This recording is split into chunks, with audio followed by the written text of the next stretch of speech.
They tried to kill the MG brand, but some things just won't die.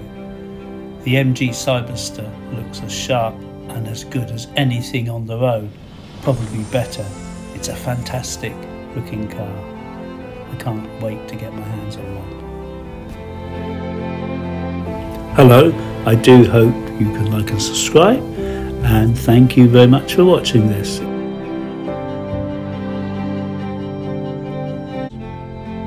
It's not the first car to be hailed as a Tesla killer. This MG is not going to do that, but it might be in production before the Tesla Roadster, who knows.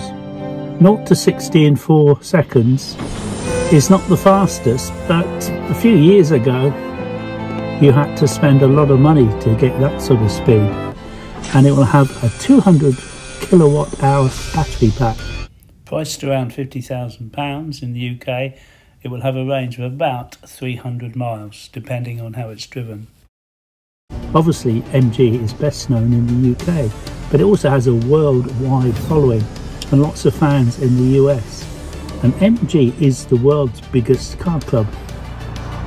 When the Chinese bought the name, they gave life back into an almost extinct British band that BMW tried to kill. In the 70s, I couldn't afford an MG. Correction, I could, but I had a mortgage and kids. But my single male friends could afford one until they married in their late 30s and needed a more practical car. I bought one of the last MGs ever built in the UK, the MG TF, a 2005 model, a few years later, and even someone I don't normally quote loved it. I've been test driving the new MG. Oh, I'm getting to like this car.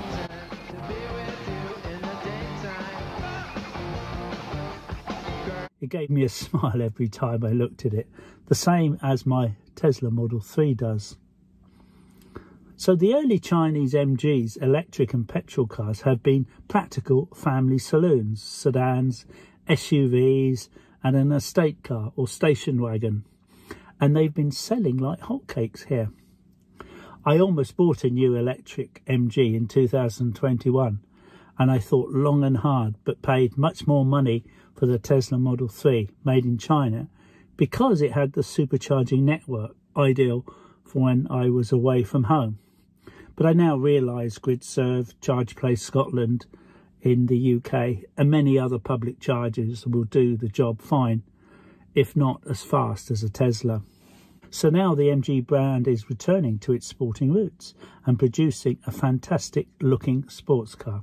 The Cyberster is designed in London and I can't wait to try one out. Yes, it's true MG haven't been made in the UK for a long time, but let's face it, China makes most things for the world and we've kind of got used to that. Designed in London, made in China.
They tried to kill the brand MG, but some things just won't die.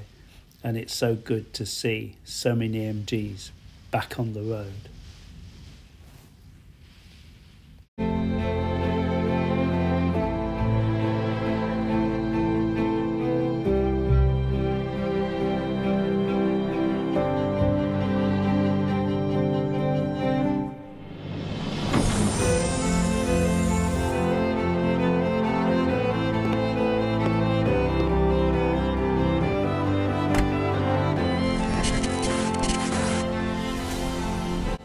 When MG bought the brand, they gave new life to this very, very old British brand, and it's great to see the name on so many cars.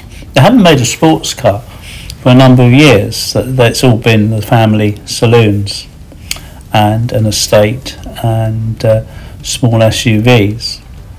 I bought one of the very last MGs ever built. It was built in 1995. I bought it about 8 years later. I wasn't one of those young men driving MGs in my youth. I couldn't afford one. I had a mortgage and a family, so I had to wait quite a few years until I could afford an 8-year-old model. I almost bought one at the time that I bought my Tesla. It was considerably cheaper, but I'm glad I didn't. Elliot from Fully Charged Show really loves the car, and he thinks it looks a little bit like the old MG TF and a Jaguar F-Type, and that can't be a bad thing.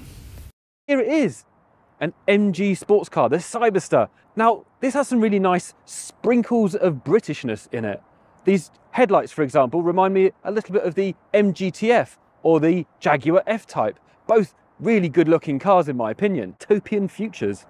Now you might be sitting there at home wondering, Elliot, is this just some fancy frock over some electric ogre of a car? And I can tell you now, absolutely not. Why can I say that? If you just look at the exterior, Brembo brakes all around, obviously very important. Pirelli P0 tyres, very important when you're driving on the ragged edge. And it's got what I think most supercars, sports cars should have, which is this. Scissor doors. Very important, probably the most important part. Now that sprinkle of Britishness is nowhere more apparent than the rear end. Now I love these kind of Union Jack-esque taillights. I think they look really good. However, it was just pointed out to me, they just look like two giant arrows telling people which way you're going. So not very subtle, but depends on how you look at the rear end of this car. Thank you very much for watching. I do hope you can like and subscribe. Don't forget to drive safely, and see you next time. Bye.